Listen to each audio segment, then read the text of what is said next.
Mark, with the incredible dating journeys of Angela Latore. Her book is called Incredible Dating Adventures. Next, Live, Love, Laugh, and Sometimes Cry. Angela Latore is a resident of New Smyrna Beach, I take it?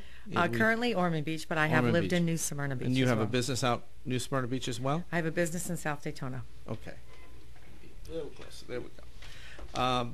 Okay, you are a woman who's divorced, who then entered the dating scene, and this book is the misadventures of a lot of people you came to meet.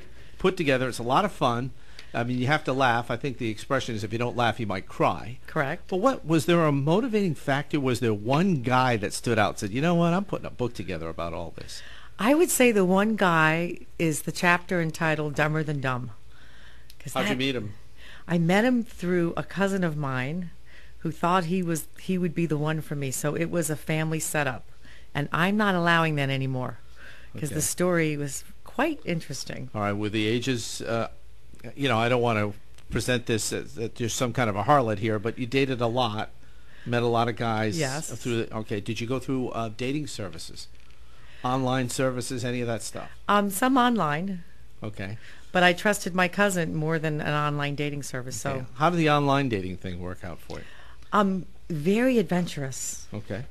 But not really positive as far as finding Mr. Wonderful. They say that people don't represent themselves accurately on those online things. Is that true? I would say that's very accurate. Okay. Misrepresentation is very, very real. I put a marker in this book, which, by the way, is self-published. It is out. You can get it through the website, incredibledatingadventures.com. You can get it through, I imagine, Amazon as well? Yes. Okay. There are links on the site where it's available on Amazon.com, BarnesandNoble.com, and some other online sources. Okay, and on July 15th at Caribbean Jacks, our old friends over there are going to do a book signing between 5 and 8. You'll be able to meet Angela and get a signed copy of the book. And this is really good. She has a website, incredibledatingadventures.com. The place that I marked was Angie's Lessons Learned. A man being prone to sudden rage should be number one on a girl's list of dating red flags. Did you have a date with a guy that suddenly blew up for no reason? Tell us the story. I did, Mark. I had a couple incidents like that. One that I can remember specifically is the chapter entitled The Jealous One. We had been dating for a while, and we were going to go away for a little long holiday weekend, and we were going to hopefully move to the next level up on that weekend. And I experienced road rage on the way down to Sebastian. And then when we got there, he just wasn't happy about different things, and we met the innkeeper that I had known from staying down there previous times, meeting my son halfway, because my son lived in Fort Lauderdale at the time. So he was just a very nice man, and he just was very accusing, very angry, very jealous, and rage definitely was the outcome of that. And I left. You left that weekend. Did you come back? I left that moment. I left the lobster on the plate and called my girlfriend, who lived right there, and because he was scary. Now, how many times had you gone out with a guy before this getaway? Oh, I had gone out with him for a whole month. Just about so you had every... multiple dates with the guy Yes. and never saw any instinct of anger? No. Had something gone wrong that day prior to your getting together? Well, our dating was very local, so there was no long distance, little road trip. So the road rage was new. And at that point, there was no physical relationship at all.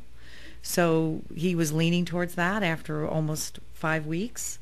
And there was a jealousy thing. And the jealousy resulted in anger. He was jealous of you talking to another man or looking at another man? Yes. Really? He just suspected that because I had stayed at this inn before in Sebastian, that I had stayed there with this gentleman, which was not the case. Wow. So it's been quite the journey, Mark, the dating experience. What's the funniest thing that ever happened to you on one of these dating escapades? I would say going back to Dumber Than Dumb, and on the 15th at Caribbean Jacks, we are actually going to do stand-up dating comedy. And we're going to be reacting some of the chapters, me and some of the ladies that are going to attend. So Dumber Than Dumb showed up at my door for dinner. I cordially invited him for dinner. And he was an hour and a half late. He didn't have a cell phone, so he didn't call me. And he had asked, what would you like me to bring? And I said, well, I'm fixing my Sicilian signature lasagna, so maybe nice bottle of wine or whatever you'd like to drink to go with the entree. So he shows up with 2 jugs of sweet tea from Food Lion with buy one, get one free stickers on them, 69 cents, buy one, get one free. An hour and a half late, he reeked of cigarette smoke, and he had a daisy that he'd pulled out of his yard in the other hand that had a paper towel wrapped around it with roots hanging out, and that's how he presented.